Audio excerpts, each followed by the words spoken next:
satu lagi dari Nina dari Harian Kompas, Pak.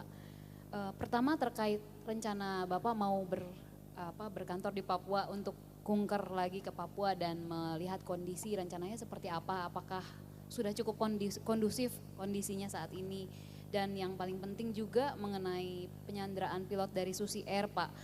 Kan sejauh ini belum ditemukan ya Pak, meskipun KKB sudah menerbitkan video yang berisi gambar pilot itu sendiri dan meminta pemerintah Indonesia mengakui kemerdekaan Papua gitu ya. Nah, kira-kira langkah pemerintah untuk melepaskan sandera itu tanpa membahayakan warga misalnya, apa sih yang akan dilakukan Pak? Begini ya, saya kira masalah Papua itu bukan lagi masalah Papua sekarang. Karena Papua itu sudah jadi 6 provinsi. Ya, sudah 6 provinsi.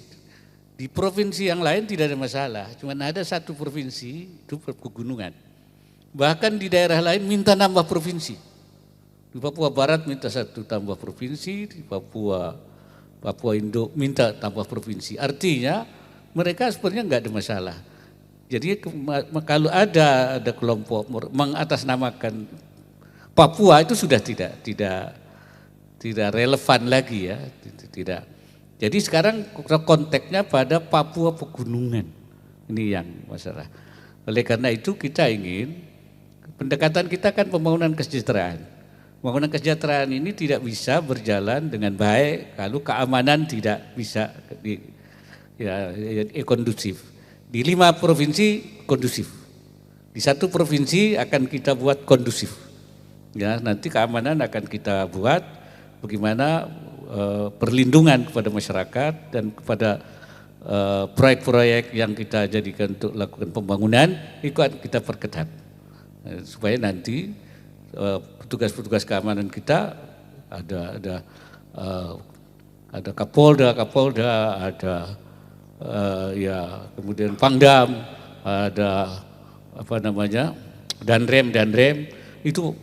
Dan akan kita lakukan pengawalan, bukan ofensif, bukan, tetapi defensif tapi aktif, ya defensif aktif untuk melakukan perlindungan.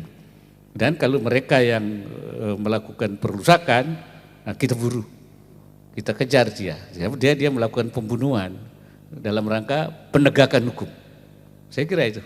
Tapi itu untuk sanderanya sendiri Pak. Maaf, sampai sekarang kan kita masih belum bisa menemukan sanderanya di mana, lalu bagaimana membebaskannya, perintah Bapak apa ke? Ya itu kan nanti ada pihak kita, ada pihak negara yang negara daripada si pilot itu sebagai warga negara tentu akan mengambil peran. Dan tidak mungkin itu dikompensasi dengan kemerdekaan, itu enggak relevan lagi, sudah enggak, konteksnya enggak. Karena bukan masalah Papua, tapi masalah Papua di satu daerah.